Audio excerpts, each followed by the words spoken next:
జై శ్రీమన్నారాయణ. జ్ఞానానందమయం దేవం నిర్మలాస్ఫటికాకృతిం ఆధారం సర్వవిద్యానాం హైగ్రీవ ఉపాస్మయే. నీలాంజన సమాభాసం రవిపుత్రమిమాగ్రజం ఛాయామార్తాండ సంభూతం తం నమామి శనేశ్వరం. ఈ శ్లోకాన్ని నేను ఎందుకు చదివానంటే ఇది శని యొక్క శ్లోకం.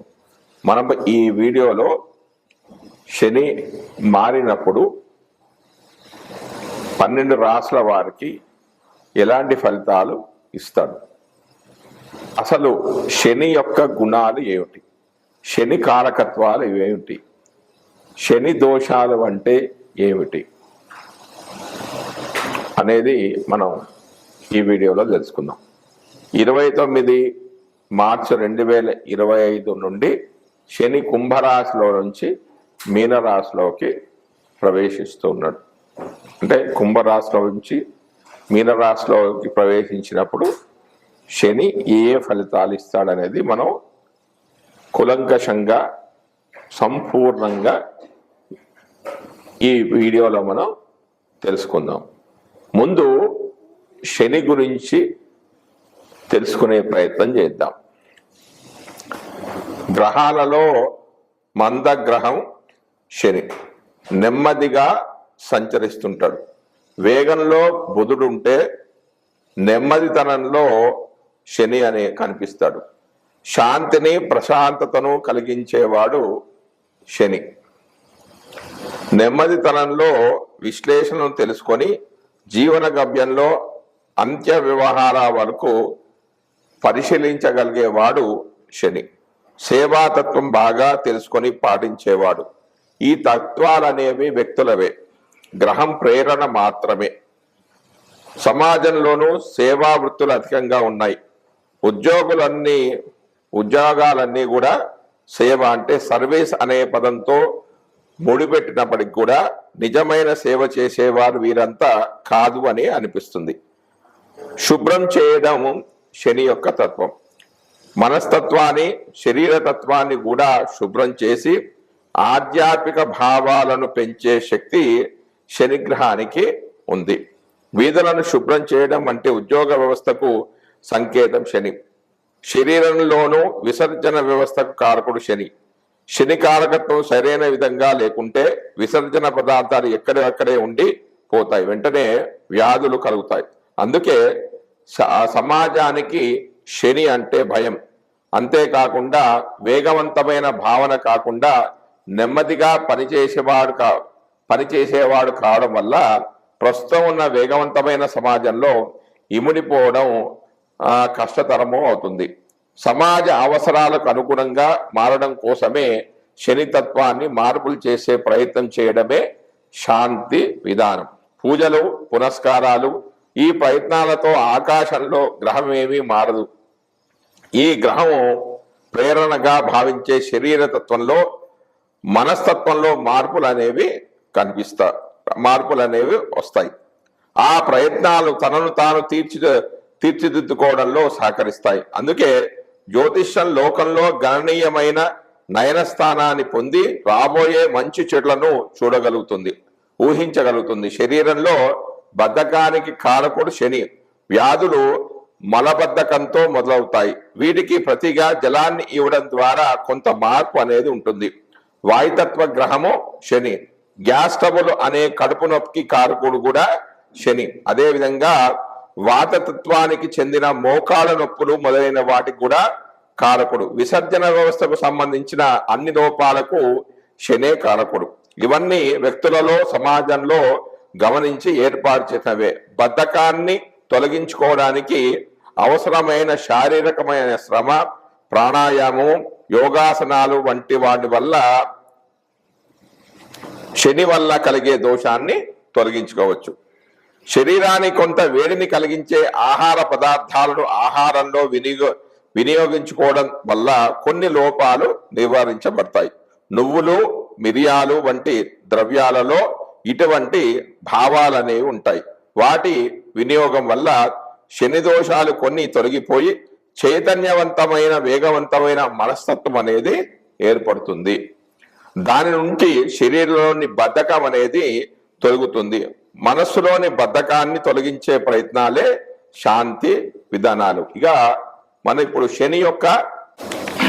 శని కారకత్వాలు: ఆయుర్విపత్తి, పరవంచన శక్తి, మోహ, వాత వ్యధ, నిదాన కారణ్య జీవనాన్ని, మాలిన్యావస్త్ర, భయ, శీశక, దుర్మతిత్వ, శూద్రాలు, లయ, విషయో, భృత కోర్కాసునో అని భావమంజులో చెప్పిన శ్లోకం. అంటే ఆయువు, ఆపద, ఇతరులను మోసం చేయడం, శక్తి, వ్యామోహము, వాత సంబంధమైన అనారోగ్యాలు, మారణ కారణం, జీవనం, మలిన వస్త్రము, భయము, సీసము, చెడ్డ ఆలోచనలు, డిప్రెషన్స్, శూద్రుడు, దున్నపోతు, జనపదాలు, సేవక జనం శని కారకత్వంలోనివి. లోభము, మోహము, జాతి ప్రశ్నత రోగము, పేదరికము, అపవాదు, నీచ జనాశ్రయము, వ్యవసాయము, ఇనుము, తగరము, కుధాన్యాలు, సన్యాసము, చిన్న కంకణము, కుర్రలు, ఆళ్ళు, వినుములు, నువ్వులు, ఉప్పు, నల్లని వస్తువులు, నూనెలు, మారక యోగం, ఇవన్నీ కూడా శని కారకత్వాలనేవి. శని యొక్క కారకత్వాలని ఉత్తర కాలామూర్తి గ్రంథాల్లో చెప్పబడింది. మనం ఇప్పుడు శని యొక్క దోషాల గురించి తెలుసుకుందాం. యాదృష్టం క్రియతే కర్మ, తాదృష్టం భుజతే ఫలం, యాదృష్టం వ్యాప్యతే బీజం, తాదృష్టం శాప్యతే ఫలం. మనం ఏ బీజాన్ని నాటుతామో ఆ సంబంధమే ఫలమే, ఆ సంబంధమైన ఫలమే ఆ చెట్టులో కనిపించే విధంగా మనం ఆచరించిన కర్మానుసారం ఫలితాలు అనేవి నిర్ణయించబడతాయి. గోచార గ్రహాలలో మిగిలిన గ్రహాల కంటే గురువు, రాహు, కేతువులు, శనులు మెల్లగా నడిచేవారు కావడంతో వీరిచ్చే ఫలితాలు ఆ వ్యక్తిపై మెల్లగా ప్రభావితమై దీర్ఘకాలం ఉంటాయి. ప్రత్యేకించి శని సంచారము వ్యక్తిగత జాతకాలపై విశేష ప్రభావాన్ని చూపిస్తుంది. ఈ ప్రభావము అందరికీ ఒకేలా ఉంటుందని చెప్పలేము. సూర్యపుత్రుడైన శని చంద్రుడి యొక్క లగ్నాతు సూర్యపుత్రుడైన శని చంద్ర లగ్నాతు 1, 2, 4, 7, 8, 12 స్థానాల్లో ఉంటే కాలం పరీక్షా కాలం అనే చెప్పవచ్చు. శని ప్రతి రాశిలోనూ 30 నెలల కాలం లేదా దీన్ని 2.5 సంవత్సరాల కాలం అంటారు. 2.5 సంవత్సరాల కాలం ఉండడంతో అన్ని మెల్లగా సాగుతూ ఉంటాయి. ప్రత్యేకించి శని చంద్ర లగ్నాతు 12, 1, 2 స్థానాల్లో ఉన్నప్పుడు ఏలినాటి శని అనే పేరుతో పిలుస్తారు. శని విశేష దృష్టి కారణంగా ఒకే సమయంలో అనేక భావాలపై ఈ ప్రభావం అనేది ఉండడంతో కాలు చెయ్యి ఆడనంతగా కంగారు పడుతూ ఉంటారు. మొత్తం 7.5 సంవత్సరాలు ఇలాగే ఉంటుందా అంటే ఖచ్చితంగా ఉండదని చెప్పవచ్చు. అయితే చెడు గుర్తిస్తున్నట్టుగా మంచి గుర్తుండదంటే చెడును గుర్తుంచుకున్నట్టుగా మనం మంచిని గుర్తు పెట్టుకోలేము. కేవలం చెడును మాత్రమే తలుచుకుంటారు.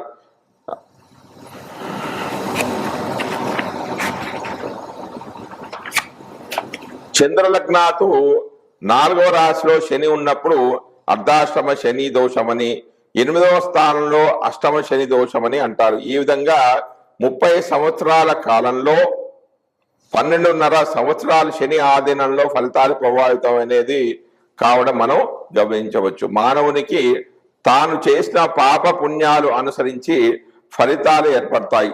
60 సంవత్సరాల కాలంలో 25 సంవత్సరాలు మనం ఎలా ఉండాలో తెలియజేస్తుంది. మన నిజస్థితిని మనమే గుర్తించుకునేలా చేయడం ఆయన యొక్క లక్షణం. శనేశ్వరుడు కేవలం దోష ఫలితాలనే ఇవ్వడు. వివాహాది కార్యక్రమాలు, భూగృహాదులు, ఆయుష్కారకుడు అభివృద్ధి ఆయుర్దాయం ఇస్తాడు. నిజానికి శని యోగాన్ని ఇవ్వవలసి వస్తే శుభగ్రహమైన గురుని మించి ఫలితాన్ని కూడా ఇస్తాడు. శని దోషాలు ఎన్నిసార్లు వస్తూ ఉంటాయి? పుట్టినప్పుడు శని ఉన్న స్థితిని అనుసరించి ఏర్పడుతుంది. ఇది 15 సంవత్సరాల లోపు వచ్చినప్పుడు శని ప్రభావం ఎక్కువగా ఉంటుందనే చెప్పవచ్చు. 15వ ఏట వస్తే 45, 75 సంవత్సరాల్లో వస్తుంది. పుట్టుకతోనే ఏళ్ళనాటి శని ఉంటే దీర్ఘాయువు కలవారికి 4 సార్లు కూడా వస్తుంది. అలాగే అర్ధాష్టమ అష్టమ శనులు తిరిగి వస్తుంటాయి. ప్రతిసారి ఈ ఫలితాలు అన్నీ చెడ్డవి కావు, అలాగని మంచివి అని కూడా చెప్పలేము. మొదటిసారి వచ్చే దానిని మంగు శని అని, రెండవసారి వస్తే పొంగు శని అని, మూడవసారి కుంగు శని అని అంటారు. ఇక మనం విషయానికి వస్తే, శని ఒక రాశిలో నుంచి ఇంకో రాశిలోకి ప్రవేశిస్తున్నాడంటే కుంభరాశిలోంచి మీనరాశిలోకి ప్రవేశిస్తూ ఉన్నాడు. అంటే ఎప్పుడు 29 మార్చి 2025 నుండి కుంభంలోంచి మీనంలోకి ప్రవేశించినప్పుడు 12 రాశుల వారికి ఫలితాలు ఏ విధంగా ఉంటాయి అనేది మనం ఈ వీడియోలో మనం తెలుసుకుందాం. జై శ్రీమన్నారాయణ. జై శ్రీమన్నారాయణ. జ్ఞానానందమయం దేవం నిర్మలాస్ఫటికాకృతిం ఆధారం సర్వవిద్యానాం హైగ్రీవ పాస్మై నీలాంజన సమావాసం రవిపుత్రమాగ్రజం ఛాయా మార్తాండ సంభూతం తన్నమామి శనీశ్వరం. ఇప్పుడు ఈ వీడియోలో శని 29 మార్చి 2025 నుంచి కుంభరాశిలోంచి మీనరాశిలోకి ప్రవేశిస్తున్నప్పుడు 12 రాశుల వారికి ఎలాంటి ఫలితాలు వస్తాయి అనేది మనం తెలుసుకుంటున్నాం. ఇప్పుడు ఈ వీడియోలో వృషభ రాశి వారికి శని ఒక రాశి నుంచి ఇంకో రాశిలోకి మారడం వల్ల ఎలాంటి ఫలితాలు వస్తాయి అనేది మనం తెలుసుకుందాం. అంటే శని మీనరాశిలోకి వస్తున్నప్పుడు అంటే అది వృషభ రాశి వారికి 11వ స్థానం అయింది. ఏ గ్రహం అన్నా కానివ్వండి, పాపగ్రహాలు కానీ శుభగ్రహాలు కానివ్వండి, 11వ స్థానంలో సంచరించే కాలంలో శుభ ఫలితాలనే ఇస్తాడు. అయితే 11వ స్థాన ఫలితాలతో పాటుగా శనికి ప్రత్యేకమైన దృష్టులు ఉన్నాయి. అవేంటి? 3, 10 కూడా ఉన్నాయి. అంటే మామూలుగా అన్ని గ్రహాలకు 7వ స్థానం ఉంది. దాంతోపాటు అంటే 3, 7, 10 స్థానాల ఫలితాలను కూడా ఇస్తాడు. 11వ స్థానంలో సంచరించడం వల్ల మంచి ఆరోగ్యము, మంచి ధనలాభము, స్త్రీ పుత్రులతో సుఖాలు, మనసు నిర్మలంగా ఉండటము, అనుకున్నవి సాధించడము, మరియు అధికార వృద్ధి, ధనలాభం కలుగుతుంది, గౌరవం, అన్ని రకాలుగా సుఖాలు ఉంటాయి. బంధువులతో తగాదాలకు దిగకండి. కొంచెం మీరు తీసుకోవాల్సిన జాగ్రత్తలు ఏంటంటే, తన యొక్క ప్రత్యేక దృష్టి చేత కొన్ని భావాలను చూస్తున్నాడు కాబట్టి వీరు ఏం చేయాలంటే బంధువులతో తగాదాలు దిగకండి. ఆరోగ్య విషయంలో కొంచెం చాలా జాగ్రత్తగా ఉండండి. ఎన్ని అవరోధాలు ఏర్పడినా లక్ష్య సాధనకై ముందుకు అడుగు వేయండి. అంటే నిరుత్సాహం, నిస్పృహకు లోను కాకండి. అంటే అనుకున్నది తప్పకుండా సాధిస్తారు. సంతాన విషయంలో జాగ్రత్త వహించండి. కుటుంబానికి దూరంగా ఉండే పరిస్థితులు ఎదురు కావచ్చు. వృత్తిలో మార్పులు ఉంటాయి. ఇక నక్షత్రాల వారిగా ఫలితాలు విశ్లేషణ చేస్తాయి. వృషభ రాశిలో ఉన్న నక్షత్రాలు ఏంటి? 3 అంటే కృతిక 2, 3, 4 పాదాలు, రోహిణి 4 పాదాలు, మృగశిర 2 పాదాలు. కృతికా నక్షత్రం వారికి ఎలాంటి ఫలితాలు వస్తాయి? శని మారడం వల్ల శత్రువులపై విజయాన్ని సాధిస్తారు. రోహిణి నక్షత్రం వారికి మిశ్రమ ఫలితాలనే ఉంటాయి. మృగశిర నక్షత్రం వారికి అన్ని రకాలుగా సుఖాలు అనేవి కలుగుతాయి. జై శ్రీమన్నారాయణ.